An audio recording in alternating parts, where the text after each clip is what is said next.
बहुचर्चित एसीएफ सौम्यरंजन महापात्र मृत्यु मामला पुणी थे चर्चा भितर आसी कारण डीएफओ संग्राम केसरी बेहेरा जमीन आवेदन खारज होती रोसैया मन्मथ कुंभ आगुआ जमीन आवेदन भी खारज होती सबू आगुआ जमीन आवेदन को हाईकोर्ट खारज कर एसीएफ सौम्यरंजन को अर्धदग्ध अवस्था पारला खेमुंडी स्थित बासभवन 2021 जुलाई 12 तारिख में उद्धार करा गुरुतर थिबारु कटक गोटे घरोई डाक्तरखाना को स्थानांतर करा और चिकित्साधीन अवस्था 13 तारिख में डाक्तर तांको मृत घोषणा करते पत्नी विद्याभारती अवहेलू सौम्यंकर मृत्यु होइथिबा क्राइमब्रांच मामलार तदंत करी चार्जसीट दाखल करथिला जेहेतु आगुआ जमीन आवेदनटी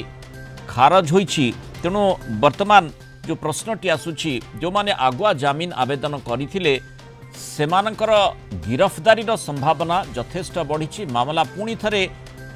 माने जोरदार ढंगरे परिचालित होई पारे से संभावना मध्य उद्रेक होइछि। कटक रु आम सहित जोनाल हेड विभूति साहू जोड़ी होइछन्ति। विभूति देखो मृणाल जब देखिए ये घटना 2021 मसीह जुलाई मसरे 11 तारिख राति रे घटना घटी एसीएफ सौम्यरंजन महापात्र मृत्यु तांकर परवर्ती समय अर्धदग्ध शरीर को उद्धार करा तेणु ये घटन से सन्देह घेर रही पत्नी विद्याभारती एवं तत्कालीन डीएफओ